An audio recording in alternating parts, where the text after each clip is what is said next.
The night air hung heavy with an unsettling stillness, a palpable tension that seemed to stretch across the sleepy suburban landscape. Officer Michael Thompson sat in his patrol car, his fingers drumming an absent-minded rhythm on the steering wheel. The clock on the dashboard glowed faintly, its green digits marking the slow passage of time. 11:23 p.m. For Thompson, nights like these were a double-edged sword. On one hand, the peace and quiet were a welcome respite from the chaos that often marked his shifts. On the other, the eerie calm always seemed to carry with it a sense of foreboding, as if the night itself was holding its breath, waiting for something to shatter the tranquility. As if on cue, the radio crackled to life, startling Thompson from his reverie. The dispatcher's voice cut through the silence, her tone measured but urgent. Unit 47, we've got a call from 721 Oakwood Drive. Neighbor reports strange noises coming from the house next door. Can you check it out?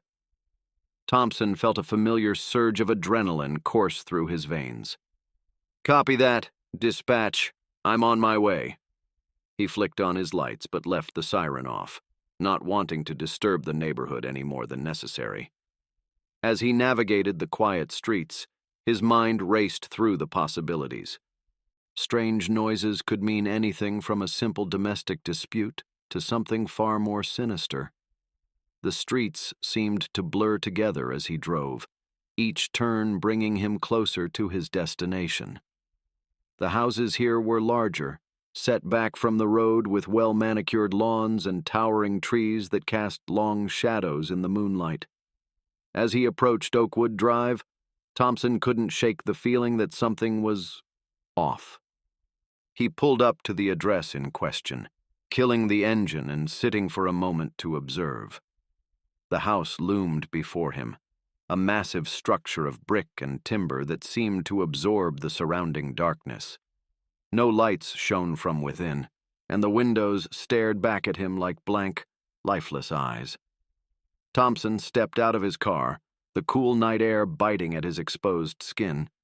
He shivered, though whether from the cold or from the unsettling atmosphere, he couldn't say. As he approached the front door, the silence became oppressive. Even the usual nighttime sounds, crickets, rustling leaves, distant traffic, seemed muted, as if the world itself was holding its breath. He raised his hand to knock, but just before his knuckles made contact with the wood, a sound from within stopped him cold. It was faint, almost imperceptible but unmistakable, a soft, mournful sob that seemed to emanate from the very walls of the house. Thompson's hand hovered in midair, his training warring with his instincts. Protocol dictated that he announce his presence, wait for a response. But something deeper, more primal, urged him to act. Without fully understanding why, he reached for the doorknob. To his surprise, it turned easily in his hand. The door swung open with a low, ominous creak, revealing a darkened interior that seemed to stretch endlessly before him. Thompson hesitated on the threshold, one foot in the world he knew, the other poised to step into. What? As he crossed the threshold, a chill ran through him that had nothing to do with the night air. It was as if the house itself was alive, watching him, judging his intrusion. The floorboards creaked beneath his feet, each step echoing in the silence like a thunderclap. "Hello," Thompson called out, his voice sounding small and insignificant in the vast emptiness. "This is the police. Is anyone here?" No response came, save for the faint echo of his own words. Thompson reached for his flashlight, its beam cutting through the darkness like a knife. As the light swept across the room, he took in his surroundings. The interior of the house was immaculate, almost unnaturally so. Furniture was arranged with precision, family photos lined the walls, smiling faces frozen in time. But something was off. The photos seemed old, faded, as if they belonged to another era entirely. and despite the apparent signs of life, there was a stillness to the air, a heaviness that spoke of long abandonment. Thompson moved deeper into the house, his senses on high alert. Each room he passed through told the same story, a life interrupted, frozen in a moment long past. In the kitchen, a tea kettle sat on the stove, a fine layer of dust coating its surface. In the living room, an open book lay face down on an armchair, as if its reader had just stepped away for a moment, decades ago. As he climbed the stairs, that feeling of wrongness intensified. The wood beneath his feet seemed to groan in protest with each step, and the air grew colder, more oppressive. At the top of the stairs, a long hallway stretched before him, lined with closed doors, all except one. At the far end of the hall, a door stood slightly ajar, a faint, flickering light spilling out from within. And there it was again, that soft, heartbreaking sob that had drawn him into the house in the first place. Thompson approached the door slowly, his heart pounding in his chest. Every instinct screamed at him to turn back, to call for backup, to do anything but open that door. But something stronger than fear propelled him forward. It was a sense of purpose, as if his entire life had been leading him to this moment, to whatever waited for him on the other side of that threshold. With a deep breath, Thompson pushed the door open. What he saw inside would change his life forever. The room beyond the door was bathed in a soft, ethereal light that seemed to have no discernible source. It flickered and danced across the walls, casting long, shifting shadows that gave the impression of movement where there was none. Thompson blinked, his eyes struggling to adjust to the strange illumination. As his vision cleared, he became aware of a figure in the center of the room. It was a child, a little girl no more than 7 or 8 years old, sitting cross-legged on the floor. Her back was to him, her long hair falling in dark waves down her back. In her lap, she cradled something, a doll, Thompson realized, though he couldn't make out the details. "Hello?" Thompson called softly, not wanting to startle the child. "Are you okay? Where are your parents?" The girl didn't respond. She didn't even seem to register his presence, remaining perfectly still save for the slight movement of her shoulders as she breathed. Thompson took a step into the room, the floorboard creaking beneath his weight. Still, the child didn't move. A chill ran down Thompson's spine as he surveyed the room. Like the rest of the house, it seemed frozen in time. A child's bedroom, lovingly decorated, but with an air of age that didn't match the young occupant. The wallpaper, once bright and cheerful, was faded and peeling in places. Toys that might have been new and shiny decades ago now sat dusty and forgotten on shelves. And everywhere, there were dolls, dozens of them, lining shelves and peering out from corners with glassy, lifeless eyes. Thompson had never considered himself a superstitious man, but something about those dolls made his skin crawl. It was as if they were watching him, judging his intrusion into their domain. He turned his attention back to the child, taking another cautious step forward. "Sweetheart," he said, his voice gentle, "my name is Officer Thompson. I'm here to help. Can you tell me your name?" For a long moment, there was no response. Then, slowly, the girl turned her head. Thompson's breath caught in his throat as her face came into view. She was beautiful, with delicate features and large, dark eyes. But those eyes, they were wrong. They held a depth of sorrow, of pain and loneliness that no child should ever know. "Emily," she whispered, her voice so soft that Thompson had to strain to hear it. "My name is Emily." Thompson felt an overwhelming wave of relief wash over him. She could speak. She was responsive. Whatever was going on here, at least the child wasn't hurt. He took another step closer, crouching down to be at her eye level. "Emily," he said, forcing a smile. "That's a beautiful name. Can you tell me what you're doing here all alone? Where are your parents?" Emily's gaze drifted back to the doll in her lap. "They're gone," she said, her voice hollow. "They've been gone for a very long time." Thompson felt his heart sink. A runaway, perhaps, or worse, an abandoned child.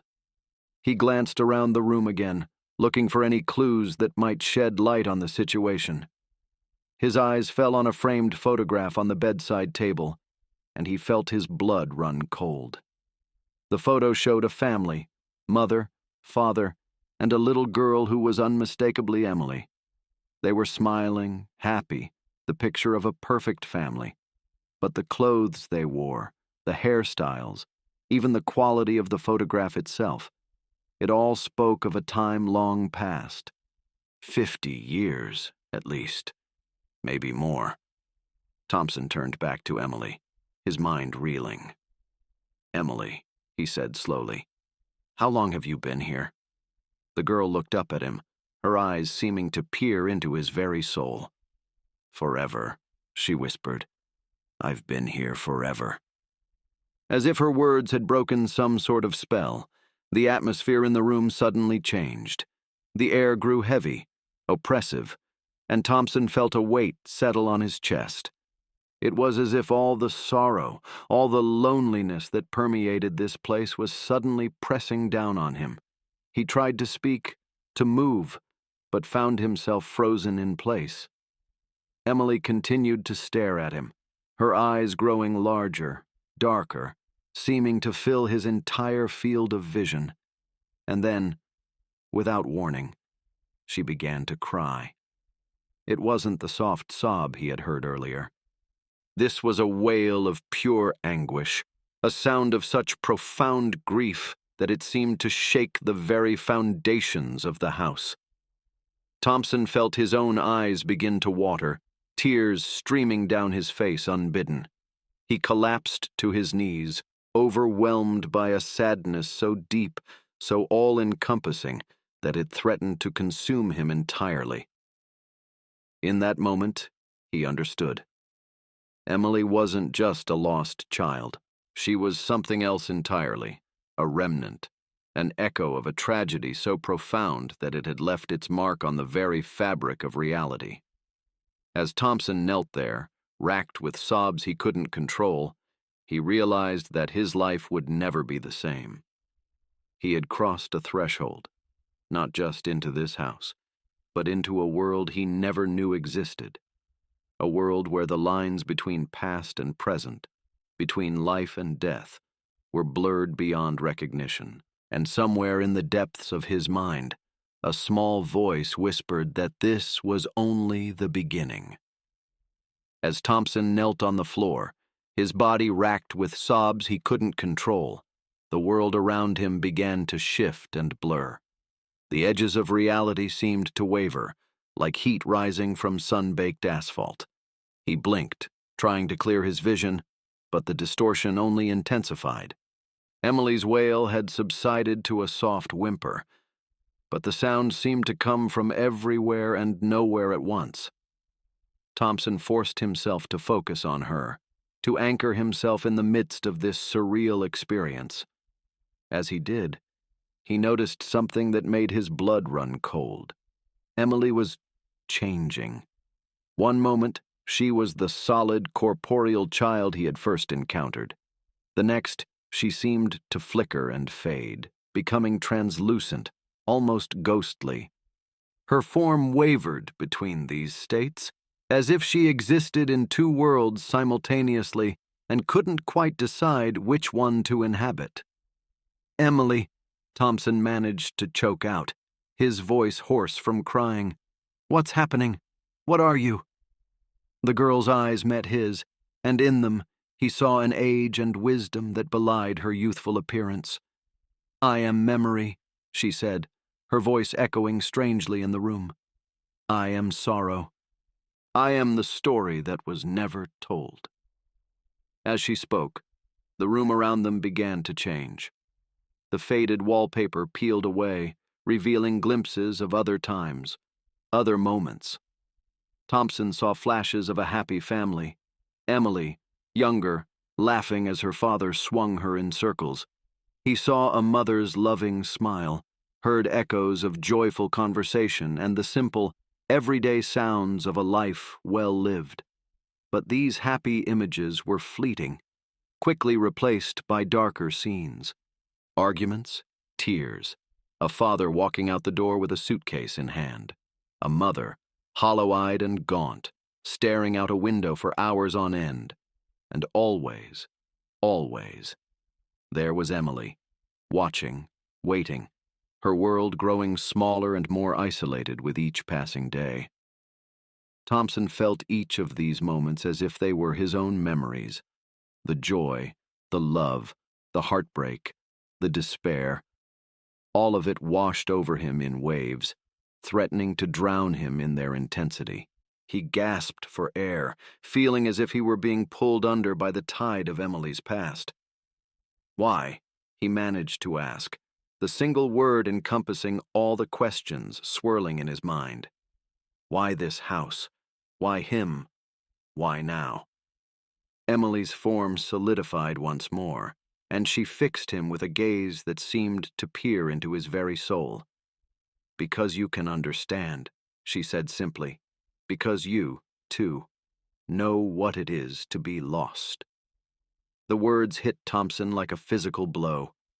Memories of his own came flooding back, the divorce that had left him reeling, the estrangement from his own children, the long nights spent staring into the bottom of a whiskey glass, wondering where it had all gone wrong. He had buried these feelings deep, hidden them behind a mask of professionalism and duty.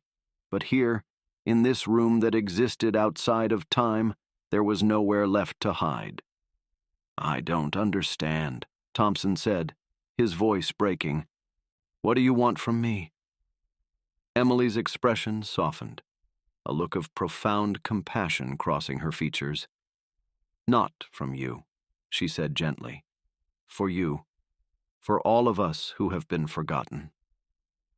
As she spoke, Thompson became aware of other presences in the room. Shadowy figures began to materialize around them. Men, women, children, all bearing the same look of profound sorrow that he had seen in Emily's eyes. He realized with a start that these were not just random spirits, but the lost souls of this very neighborhood.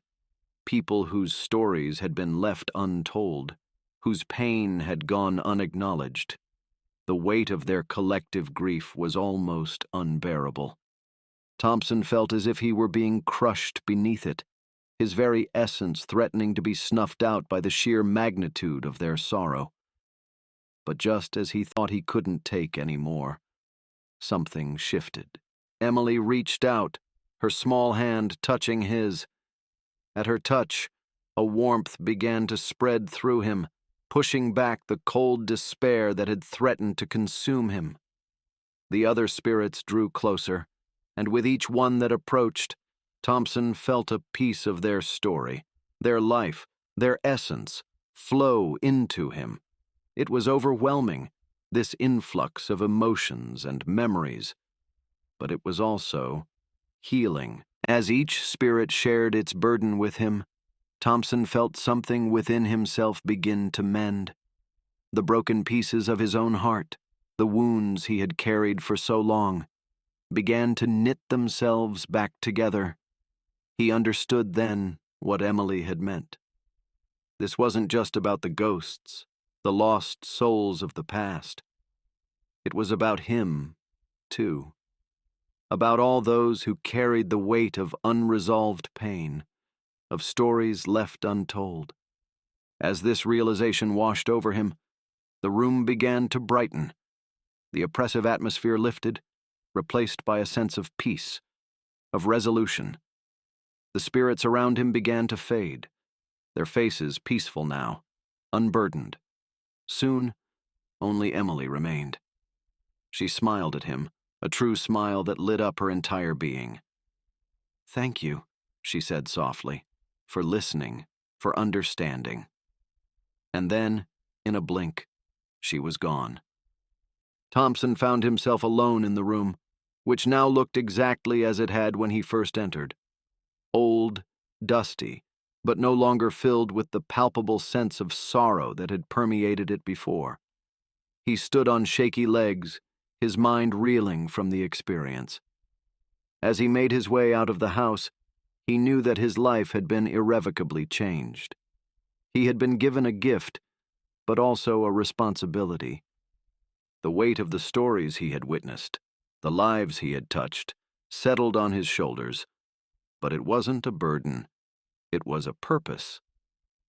As he stepped out into the cool night air, Thompson took a deep breath.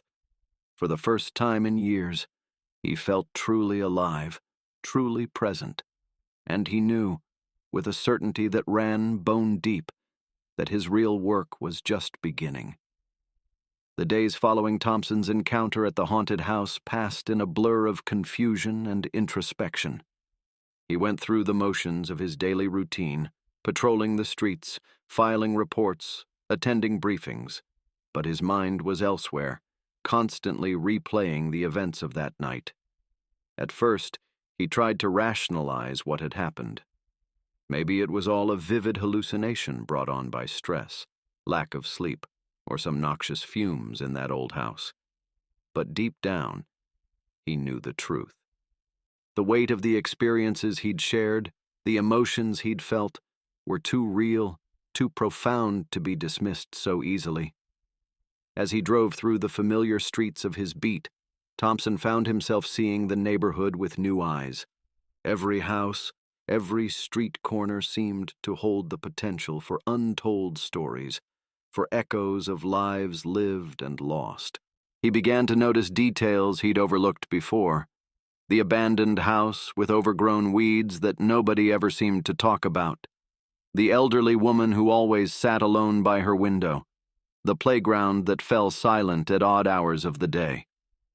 1 week after his encounter with Emily, Thompson found himself drawn back to Oakwood Drive. He parked his patrol car a block away and approached the house on foot, his heart pounding with a mixture of anticipation and dread. The house looked different in the daylight, less imposing, but no less mysterious. He stood on the sidewalk, staring up at the darkened windows, half expecting to see a pale face peering back at him. "Excuse me, officer, can I help you with something?" The voice startled Thompson out of his reverie. He turned to see an elderly man watching him curiously from the neighboring yard. Thompson cleared his throat, embarrassed to have been caught staring. "Good afternoon, sir," he said, slipping into his professional demeanor. "I'm Officer Thompson. I was just admiring the architecture of this house. Do you know anything about its history?"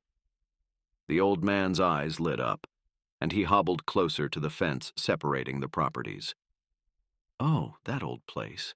Been empty for years. It has. Sad story, really." Thompson felt a chill run down his spine. "What kind of story?" he asked, trying to keep his voice casual. The old man, who introduced himself as George, began to speak, and as he did, Thompson felt the world around him start to blur and shift, much as it had in Emily's room. The sunny afternoon faded away, replaced by scenes from decades past. He saw a young couple, full of hope and dreams, moving into the house. Their joy was palpable as they painted walls, planted gardens, and filled the rooms with laughter. Then came the birth of their daughter, Emily. Thompson's heart clenched as he watched the little girl grow, her parents' love surrounding her like a warm blanket. But the idyllic scenes didn't last. George's voice grew somber as he recounted the father's struggle with alcoholism, the arguments that shook the house, the mother's descent into depression. Thompson witnessed it all, feeling the family's pain as if it were his own. The final tragedy came on a stormy night. The father, drunk and angry, stormed out of the house. The mother, in a haze of despair, swallowed a handful of pills. And Emily, sweet Emily, huddled in her room, clutching her favorite doll, waiting for someone to come and make everything right again. No one ever did. As George's story came to an end, the present day slowly came back into focus. Thompson found himself blinking back tears, his hands clenched into fists at his sides. The old man was looking at him with concern. "Are you all right, officer?" George asked. "You look like you've seen a ghost." Thompson managed a weak smile. "I'm fine," he said, his voice hoarse. "Thank you for sharing that story. It's important that these things aren't forgotten." As he walked back to his patrol car, Thompson's mind was racing. He now understood why Emily had appeared to him, why she had shared her pain. It wasn't just about her story. It was about all the stories that had been lost to time, all the tragedies that had been swept under the rug in the name of moving on. He thought about his own life, the pain he'd buried, the relationships he'd let wither. How many others in this town, in this world, were doing the same? How many ghosts, literal or metaphorical, were haunting the quiet streets and darkened houses? As he sat in his car, Thompson made a decision. He couldn't change the past, couldn't undo the tragedies that had occurred. But he could ensure that these stories weren't forgotten. He could be a witness, a keeper of memories, a bridge between the past and the present. He started the engine, but instead of heading back to the station, he turned toward the town library. It was time to do some research, to uncover the hidden histories of his town. And as he drove, he felt a sense of purpose settling over him, stronger than anything he'd felt in years. The ghosts of the past had chosen him for a reason, and Michael Thompson was determined not to let them down. The next few weeks saw a dramatic shift in Officer Thompson's approach to his job. His colleagues noticed the change, the increased attention he paid to the town's elderly residents, the way he lingered at certain houses during his patrols, the hours he spent poring over old newspapers and town records at the library. Some chalked it up to a midlife crisis, others to a renewed sense of civic duty. But Thompson knew the truth. He was on a mission, one that transcended his official duties as a police officer. He was becoming a chronicler of lost stories, a guardian of forgotten memories. His research led him down countless rabbit holes of local history. He uncovered tales of triumph and tragedy, of love and loss, each one adding another layer to his understanding of the town he'd sworn to protect. But more than that, he began to see the connections between past and present, the way old wounds could fester beneath the surface of even the most picturesque communities. It was on a crisp autumn evening, nearly a month after his encounter with Emily, that everything came to a head. Thompson was on his usual patrol, his mind half on the road and half on the latest story he'd uncovered, a tale of star-crossed lovers from the 1950s whose families had torn them apart. As he turned onto Maple Street, something caught his eye. A flicker of movement in the window of an old Victorian house, long believed to be abandoned. Thompson slowed the car, his instincts on high alert. He'd learned to trust these feelings, these moments when the veil between past and present seemed to thin. He parked the car and approached the house cautiously. The front door was ajar, swinging gently in the evening breeze. Thompson drew his flashlight, its beam cutting through the gloom as he stepped inside. The interior of the house was a time capsule, frozen sometime in the mid-20th century. Dust-covered furniture, faded photographs, the lingering scent of perfume long since evaporated. It all spoke of a life interrupted, of a story left unfinished. As Thompson moved deeper into the house, he felt the familiar disorientation that preceded a visitation. The air grew thick, the shadows deepened, and the very walls seemed to pulse with untold secrets. And then, in the parlor, he saw them. A young couple, no more than 20, stood by the fireplace. The man was in a military uniform, his stance proud, but his eyes sad. The woman clutched a letter to her chest. tears streaming down her face. They were arguing, their voices a distant echo that Thompson strained to hear. "I have to go, Marie," the young man was saying. "It's my duty." "But what about us?" Marie pleaded. "What about our plans, our future?" As Thompson watched, transfixed, the scene began to shift and change. He saw flashes of other moments, the young man shipping out to war, Marie waiting anxiously for letters, the devastating news of his death in a far-off land. He felt Marie's grief as if it were his own, the way it hollowed her out, left her a shell of her former self. But the visions didn't stop there. Thompson saw Marie years later, an old woman now, still living in this house, still clinging to her memories. He saw her loneliness, her regret for the life she never got to live, the family she never had. And then, with a jolt, Thompson realized something that made his blood run cold. He recognized Marie, not from his research or from old photographs, but from his own life. She was the old woman he'd seen countless times on his patrols, sitting alone by her window, always watching, always waiting. The realization hit him like a physical blow. Marie wasn't just a ghost, a remnant of the past. She was still alive, still trapped in her grief after all these years. As the visions faded and the room returned to its dusty, abandoned state, Thompson felt a profound shift in his understanding. This wasn't just about uncovering old stories or laying restless spirits to rest. It was about healing the wounds of the past that continued to bleed into the present. He stumbled out of the house, his mind reeling. The cool night air helped clear his head, but the weight of his revelation stayed with him. He had been given a gift, a terrible and beautiful gift, the ability to see the hidden pain that lurked beneath the surface of everyday life, to understand the ways in which the past continued to shape the present. But with this gift came a responsibility. It wasn't enough to simply witness these stories, to keep them locked away in his memory. He had to act, had to find a way to bring healing to those who were still suffering, still trapped in their own personal histories. As he drove back to the station, Thompson's mind was already racing with ideas: support groups for the elderly, community history projects, programs to connect the town's youth with its older residents. Small steps, perhaps, but steps toward healing, toward bridging the gap between past and present. He realized that his job as a police officer had been redefined.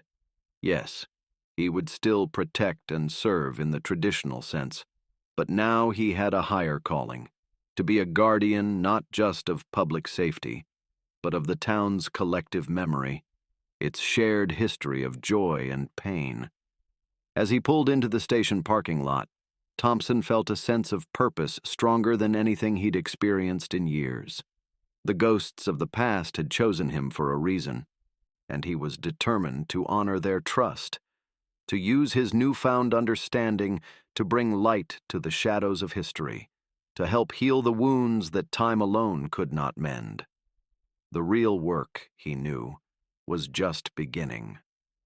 But for the first time in a long time, Officer Michael Thompson felt truly alive, truly connected to the community he had sworn to serve. And as he stepped out of his car and into the cool night air, he couldn't help but smile. The past, he realized, was not dead. It was not even past. And in that understanding lay the key to a better future for all. The weeks that followed Thompson's revelation were a whirlwind of activity. Armed with his newfound understanding and sense of purpose, he threw himself into his work with a passion that surprised even his closest colleagues. But this wasn't the work they were used to seeing from him: writing tickets, responding to domestic disputes, or breaking up bar fights. No, this was something entirely different.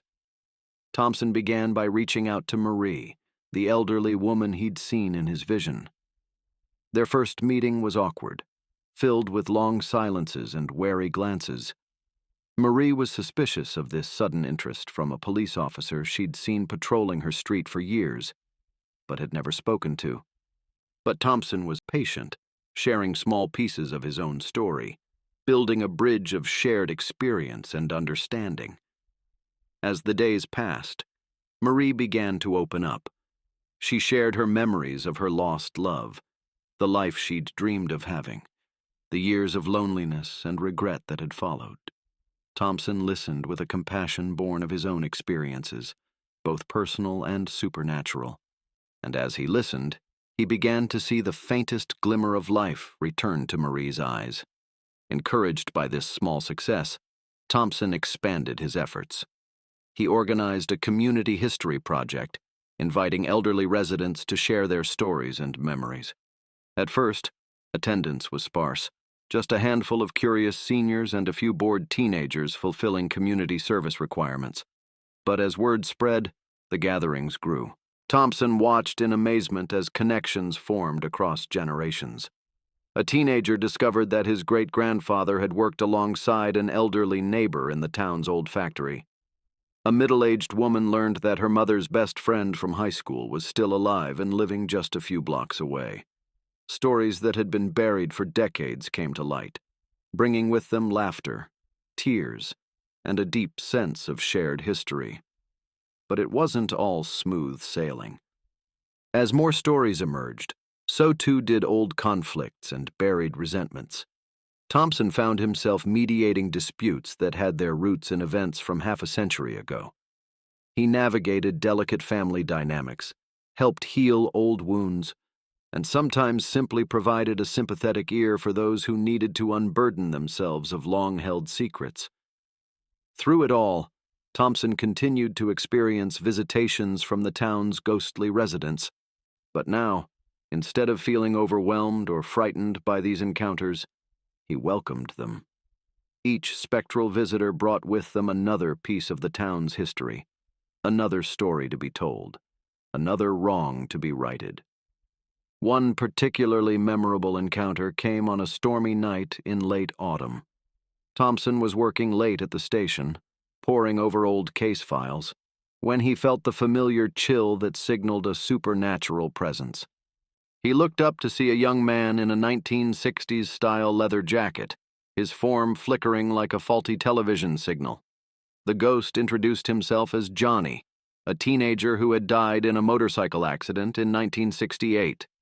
As Thompson listened, Johnny poured out a tale of guilt and regret. He had been racing, showing off for his friends, when he lost control and crashed. But it wasn't his own death that haunted him. It was the knowledge that his younger brother, inspired by Johnny's recklessness, had followed in his footsteps and met a similar fate years later. Thompson felt the weight of Johnny's guilt as if it were his own, but he also saw an opportunity for healing.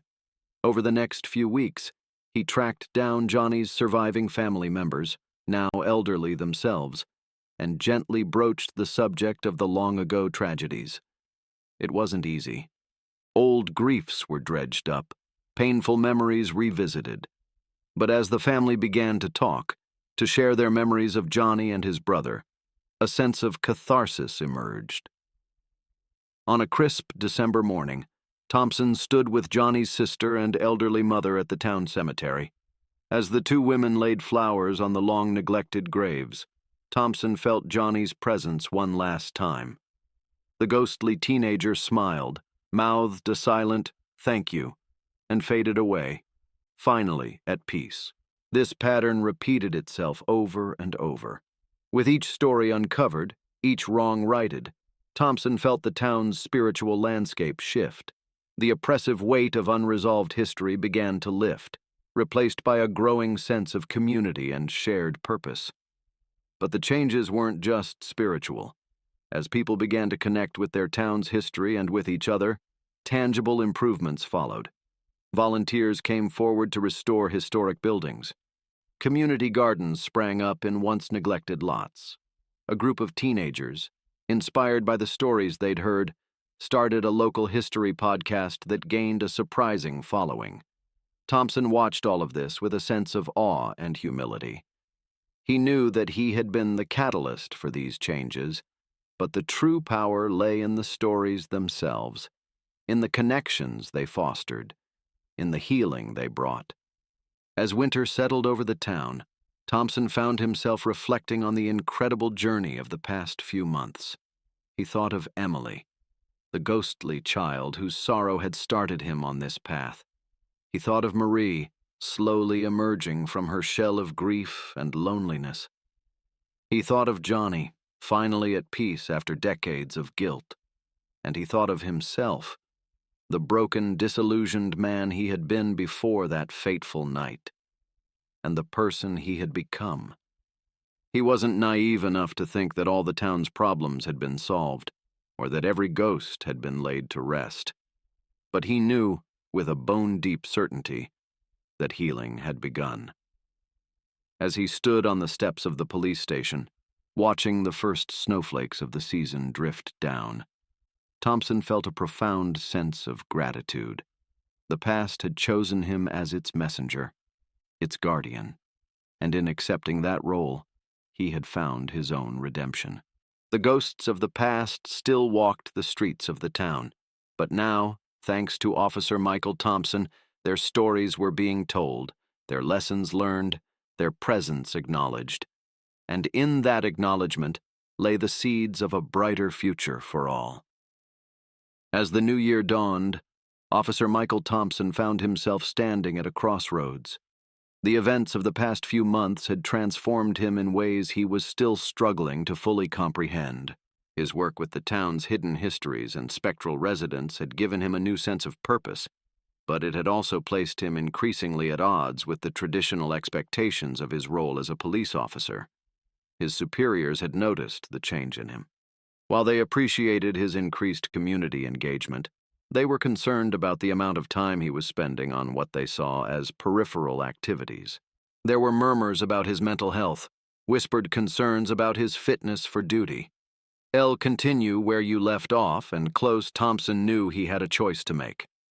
He could try to return to his old way of doing things, to focus solely on the visible, tangible aspects of law enforcement. Or he could fully embrace this new calling, this role as a bridge between past and present, between the seen and unseen worlds. The decision, when it came, felt less like a choice and more like an inevitability. Thompson resigned from the police force, but rather than marking an end, it felt like a beginning. With the support of many in the community who had witnessed the positive changes his work had brought about, Thompson established the Oakwood Historical Society. This new organization would serve as a hub for his ongoing efforts to uncover and preserve the town's hidden histories, to foster connections between generations, and to provide a safe space for healing old wounds. The Society's headquarters, fittingly, was the very house where Thompson had first encountered Emily. Renovated with the help of community volunteers, it became a warm, welcoming space filled with artifacts, photographs, and most importantly, stories. Thompson's days took on a new rhythm. Mornings were spent researching, poring over old documents and records. Afternoons often found him conducting interviews with elderly residents, their memories carefully recorded for posterity. And evenings were for the ghosts. Word spread among the town's spectral population that Thompson was someone who could hear them, someone who could help. They came to him with their unfinished business, their lingering regrets, their untold stories, and Thompson listened, documented, and where possible, acted to bring resolution. He organized reunions between long-lost friends and family members. He helped solve decades-old mysteries that had plagued families for generations. He created memorial events for those whose sacrifices had been forgotten by time. But perhaps most importantly, Thompson became a mentor to a new generation of ghost whisperers in the town. Young people, often those who had felt out of place or misunderstood, were drawn to his work. They volunteered at the Society, learned to listen to the whispers of history, and in doing so, found their own sense of purpose and belonging. As the years passed, Thompson watched with pride as his small initiative grew into a movement. Other towns, hearing of Oakwood's transformation, reached out for guidance in starting their own historical societies. Thompson traveled, sharing his experiences and helping others to reconnect with their own pasts. And the ghosts, they remained, but their presence in the town changed. No longer were they sources of fear or unease. Instead, they became acknowledged guardians of the town's history, their stories woven into the fabric of community life. On a warm summer evening, nearly a decade after his first encounter with Emily, Thompson sat on the porch of the Society's headquarters. The street was alive with the sounds of one of the community festivals that had become a regular occurrence in Oakwood. Children played on the sidewalks, elderly residents chatted in lawn chairs, and in the distance, a local band played a melody that seemed to bridge past and present. As he watched the scene before him, Thompson felt a familiar presence. He turned to see Emily sitting beside him, her form more solid and peaceful than he had ever seen it. "Thank you," she said simply, her voice carrying all the gratitude of a soul finally at rest. Thompson smiled, reaching out to take her small hand in his. "No, Emily," he replied softly. "Thank you for showing me the way." As the sun set on Oakwood, painting the sky in hues of orange and pink, Officer Michael Thompson, now simply Michael to most of the town, felt a deep sense of contentment wash over him. He had found his true calling, his real purpose. In helping to heal the wounds of the past, he had secured a brighter future for his community. And as the first stars began to twinkle in the darkening sky, Thompson knew that his journey was far from over. There were always more stories to uncover, more connections to be made, more healing to be done. But now, he faced that future not with trepidation, but with hope and excitement. For in the end, he had learned the most important lesson of all, that the past, present, and future were not separate entities, but interconnected threads in the rich tapestry of human experience. And by acknowledging and honoring all of these threads, we could weave a stronger, more beautiful world for all. As Emily's form faded away, merging with the gathering twilight, Thompson stood up, ready to join the festival. There were stories to be shared, memories to be made, and a community to be celebrated. And Michael Thompson, once a simple police officer, now a guardian of history and healer of souls, stepped off the porch and into the warm embrace of the town he had helped to transform. The ghostly echoes of the past still resonated through the streets of Oakwood, but now they sang a song of hope, of healing, and of the enduring power of human connection. And in that song, Michael Thompson had found not just his purpose, but his home.